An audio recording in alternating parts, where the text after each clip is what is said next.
I'm your host, Jade. And I'm your host, Emma. And this is Lashing Out and Nailing Life. We have a little bit of a shorter episode for you guys today because I have to be somewhere.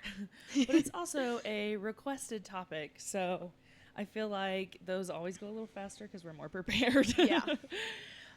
So today we're talking about networking and just all the different aspects of networking. Is networking for you? Maybe you tried one way and you haven't tried another way.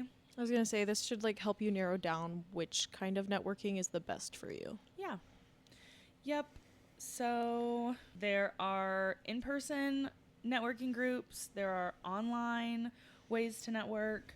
And then also networking through your clients and that kind of word of mouth situation too.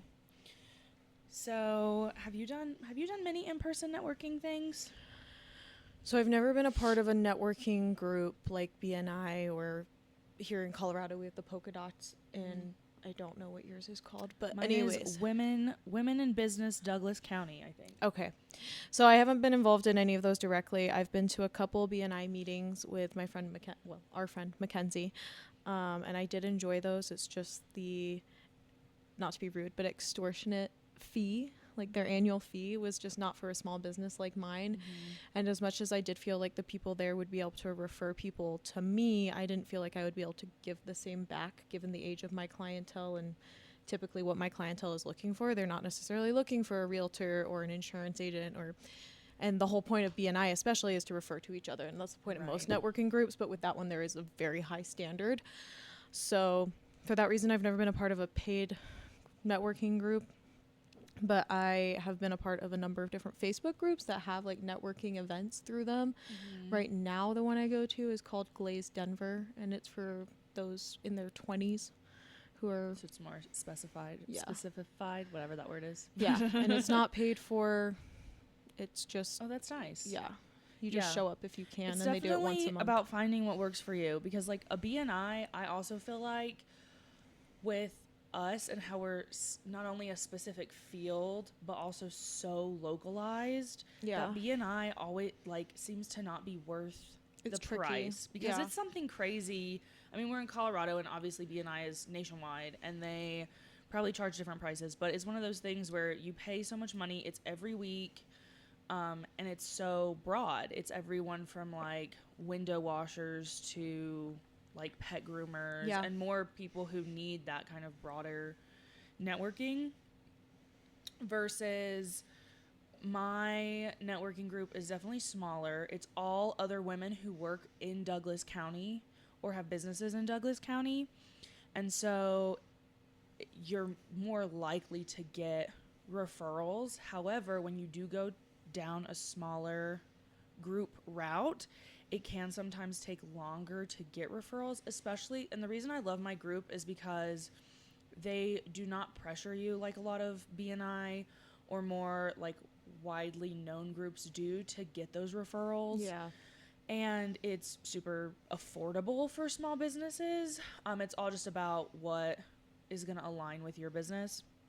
So, the group that I'm in now, they want to get to know you before they refer you to people. Okay. Yeah. Versus the people that I know in BNI are you need a window washer? There's a guy in my group, but, I don't know him. So, but that's why I like my group, is because they meet once a month. And that way I don't feel like I'm taking time away from the rest of my life every single week. And they encourage the outside meetings with each other, but with us moving and everything being crazy, it's not like they're going to kick me out because I didn't meet with anyone this month or because I didn't refer anyone this month.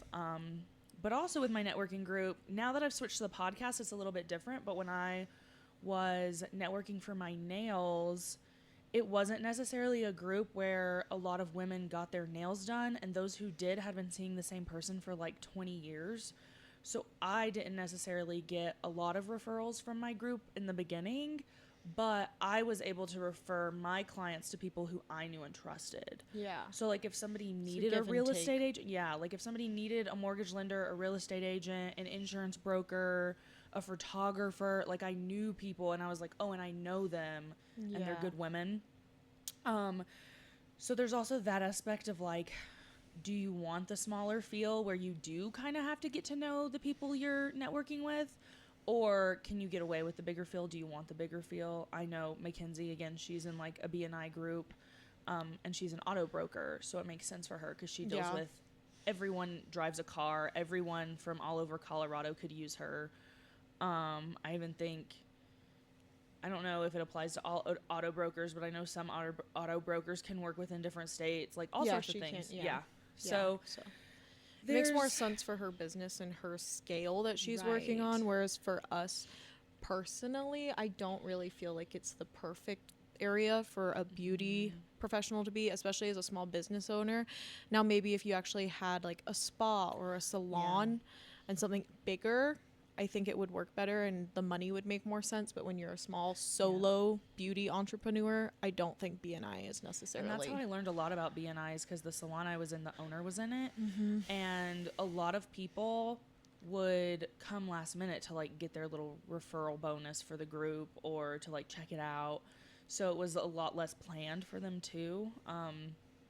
But yeah, it's definitely, if you need that broader range because you're a salon versus like our books can fill up really fast and it's just us. I think that's something important when you're looking at a network group, is the scale compared to the scale of your business. And that's again why like my group being a smaller group, the fact that it's all women makes more sense too. Yeah. And I even refer like you and our friend Jayla to them also within the group because they're all women and they all get services done. So yeah. Well, thank you. Of course. I'm always referring everyone that I know. All right. So, there's a wide range. All right. So the next thing is networking online. So Facebook, I know for a lot of people is huge, and I've seen it with like you. I've seen it with Mackenzie. I've seen it with my friend she's another esthetician. She waxes. The posting in Facebook groups can really get your name out there also. It's like a give and take. You really have to nail down posting at the right time. And I also think it's a frequency game. I feel like when I post more consistently in the groups, that's when I get more of a result.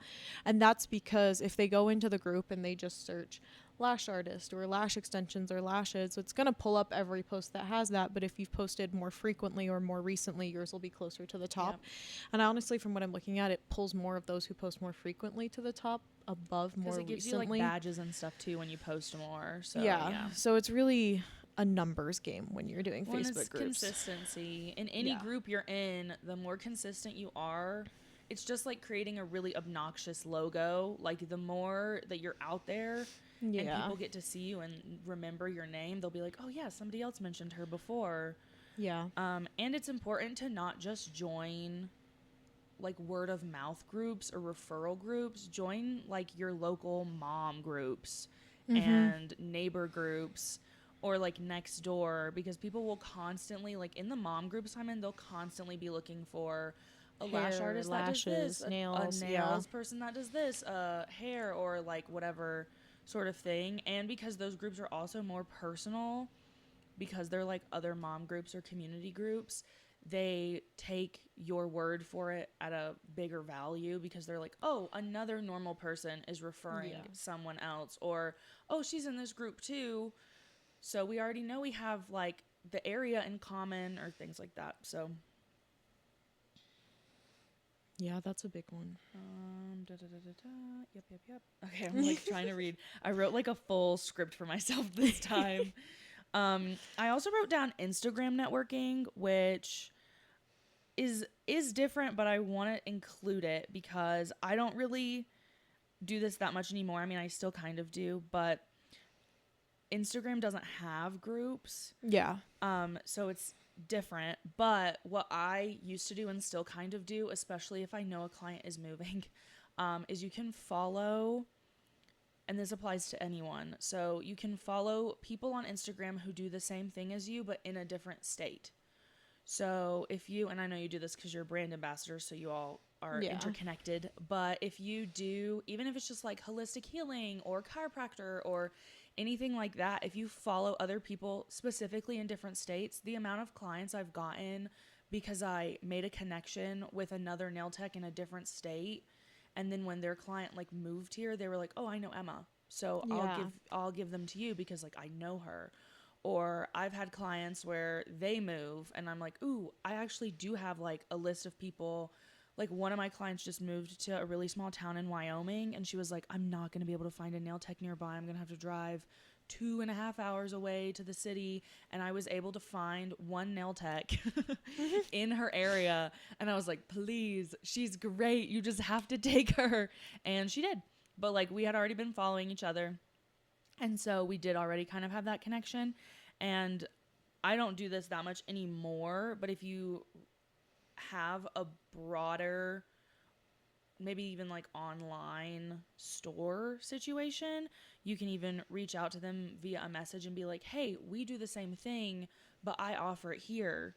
So if you ever need someone in this area," because even some of the product groups that I'm in, Mm-hmm. which I don't know if, I'm sure this happens in esthetician world too, they'll say, "My client really loves this brand. She wants to use it when she moves to this Yeah. city. Who does it there?"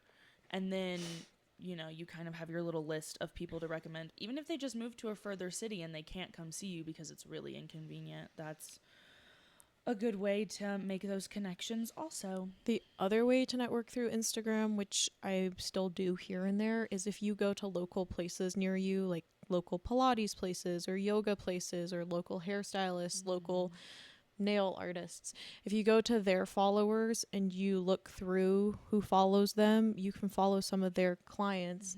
And by following them, you get that interaction. But if you want to go the further step and you're building your clientele, you can even DM that person and introduce yourself and explain that if you're new in the area or if you're just opening your business or even if you're just looking to like practice a new technique or if you're just looking for models, DM them, introduce yourself, reach out, offer maybe not necessarily a free service, but a discounted service in exchange for them I even sharing had your a name. hair girl recently, and I even screenshotted it because I was like, if I ever need this, hers was worded really well. But she was like, "Hey, I'm a hairdresser in this building now, and I'm just reaching out to you in case any of your clients want a hairdresser closer to the area."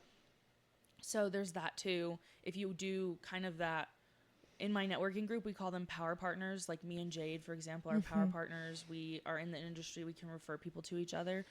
Then that's something, I mean, photographers are huge in the beauty industry. You know, anyone who could also refer to you within your area, you can do that for as well. Big one for beauty is getting in with wedding planners and event planners. Yeah. Yeah. Yeah. Or just wedding makeup artists, because a lot of makeup artists for weddings nowadays will recommend getting your lashes done, getting your hair done, getting your nails done. Even spray tans, all the things. Oh yeah, spray all tans. the things, makeup. If you even want to niche it down more, after you've gone through their followers, you can go through their most recent post and see who's liked it, because those will be the most active clients. And then you can follow people that way. I've been doing that even with the podcast. I'll go through and find like baby beauty industry or baby business people and follow them to be like, "Hey, we exist and this is who we're made for. Like, come look." Yeah. So I will do that too. Yeah, I feel like Instagram's a big missed opportunity since it doesn't have the groups. People don't think to network on there, Right. but there is a lot you can do with Right. it.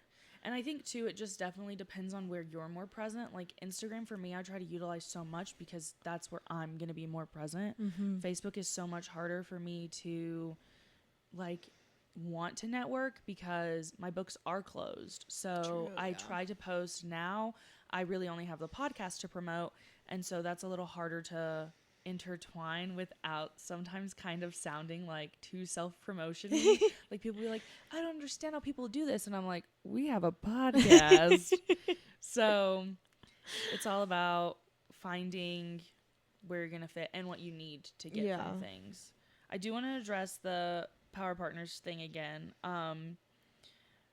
because I feel like this is extremely important, is finding people you can cross network with. Yeah.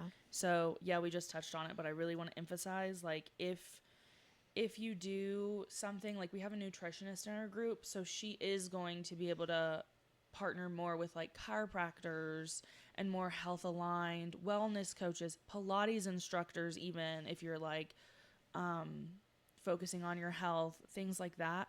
So you do want to try and find people that you can cross network with, because that's going to just broaden your range. And you'll be able to create a community outside of, sometimes when you're in your little niche community, it can get kind of competitive. So you can have more, I mean, like our friend group, literally we all, I don't think any of us do the same thing. Yeah, we all do different things. So yes. And you want to align with people who, even if their business doesn't necessarily align with yours, maybe how they think aligns with yours. So maybe you both focus on like natural things, or maybe you both focus on like quick turnaround. Like my mortgage lender that's in my networking group, like she is known for being fast. So if she's fast and you find a realtor who's fast, then them working together, it's like, oh, getting your house closed is going to be faster, or things like that. So I used to be a part of one last year that was Denver Women, their Facebook group. I don't know if you're a part of it. I don't think so. But if you pay $50 a year, which isn't much, you can go to their networking events for the women in there that are business owners and have their businesses. And I did that last year. I did it with Mackenzie. And I don't actually think I got a single client out of it. But the bigger problem I had with it is it said when you paid the $50 for the annual subscription that there would be an event once a month. And they didn't actually manage to do an event once a month. But not only that, like the events they did do, they would only give you a week or maybe 2-week notice. And as Em and I both do, we book out a couple months in advance. So if I don't have especially if advance it's not at like 6 a.m. or something crazy. Yeah. So if I don't have advance notice, which I work 10 to 6, and a lot of those networking events would start at 6. Yeah. And at that point, or even worse, they'd start at 10, 5. because I was like, mine starts at 10. Yeah. Which the one I'm in is a little similar. I think it's like $75 to join, and then when you renew it the following year, it's like $50. Okay. And then we are the first Wednesday of every month. Sometimes, depending on how holidays fall, we'll have to move it, but they are consistent. And it's just that Wednesday from like 10 to 11. And yours probably has a designated space. Yeah, for the most part. Yeah, this one would move, and it would be like happy hours, or it would be at one of the businesses, Like which trying that to be part's more cool. casual. Like if you're able to host it at your business, that part's cool. Yeah. But that didn't work for me, and I didn't re-up my subscription this year. The other benefit to that one was you were able to post, I think, just once a month about your business in the group, but that was also a turn off to me that you had to pay. That is kind of weird. Yeah, to post about your business. Because I understand, like, in the more local groups or even referral groups, they have specified days because they don't just want it to be flooded with people advertising. And again, like, one rotten apple will ruin the pot, where it's like, yeah, maybe I'm only going to advertise once a week, but you know there are people out there who will be like every hour posting something. But it's weird that like a business group would be like, oh, you can only post once a month. Like, that's weird. Yeah, so there was that. The one I'm a part of now, Glazed, is actually one of my clients / my realtor. She's the one who founded it, and it's actually how I got to know her better. I knew about her beforehand, but this way I've gotten to get to know her. And as much, I got her as a client through it, and then I got 2 or 3 others through it. So this one's worked a lot better. And what's crazy about this one is there's no fee. It's completely free. It's hosted the last Tuesday of every month, I believe. Yeah. And it starts typically at around 5:30 or 6, but I know that it's the last Tuesday of every month. I know it's going to happen. When it's consistent.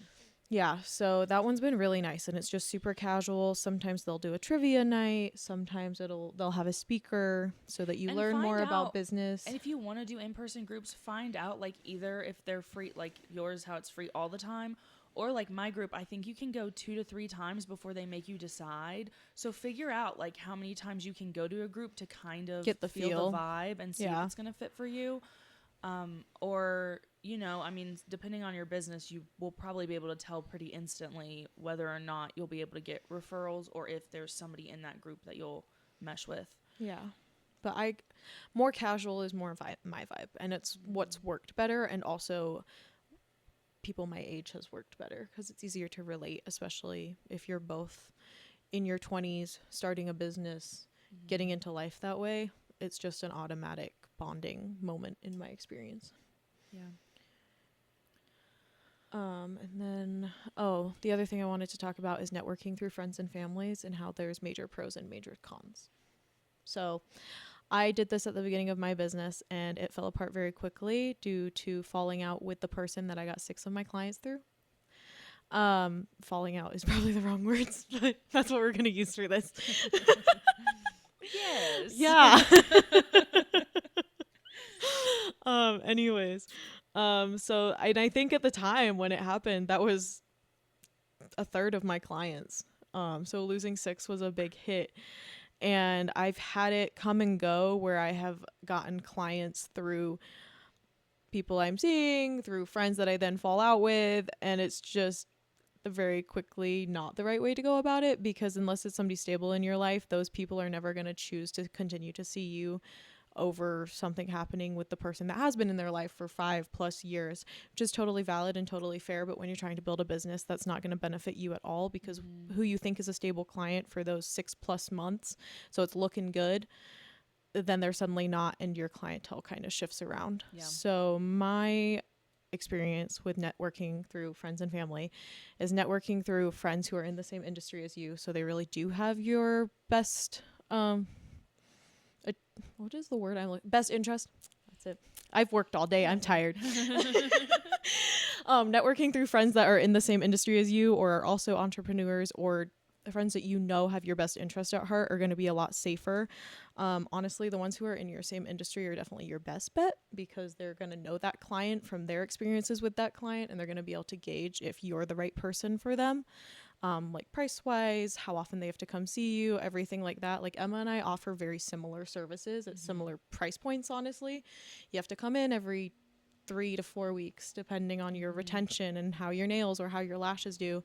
And our prices are pretty on par too. So it's really easy for Emma and I to refer to each other. Yep. So that's my friend side. Family side, I don't have much on that because I have a very small family, and there's And I just feel the like 3 of family us. is hard, because I feel like in both cases, because the family that I have here is also really small, and it's really like just our moms. Yeah. Like just our moms.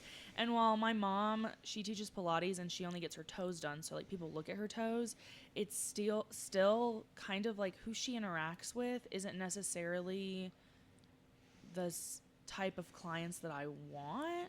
I also feel like it's really difficult for moms to market for their daughters, because I feel like a lot of people automatically just look at the mom and go, well, of course you're going to say your daughter's the best. Yeah, so my mom actually had a girl who was like, oh my gosh, I love your toes. Who does them? And she said, oh, my daughter. She does nails. And she said, oh, my daughter does nails too. And my mom was like, oh my gosh, really? We should connect them. Like, that's kind of cool. And she was like, oh, I mean, she just does like mine and hers like at our house. And I was like, oh. So, and Not the same. my mom was like, so she didn't understand that you owned a business. She just thought you did it for funsies. I was like, yeah. Yeah, so personally, we don't have experience with family. I have seen it work very well for those that do have big families and have sisters and cousins and all that. And it's like how we've said in the past, too, when it comes to getting friends and family being clients, is we've seen it work, but we've seen it more times than not work. Yeah, definitely. So, all right. So my next point is when it's time to stop going to certain groups or remove yourself from certain things. I kind of talked about that. So we talked about it. If the cost outweighs the benefit, especially if you aren't making back what you've spent in the networking group. That's a big red flag. When the networking group is definitely like expensive. So again, the one I'm in is like $50 for the year. Even if I go to 5 meetings, that's $10 a meeting. Yeah. And even if I don't make anything back, to me, I found it worth it, because even though I wasn't getting clients per se, I was talking to women who had been owning their own business so much longer that I was getting other advice, like how to do your bookkeeping and, you know, just little things like that.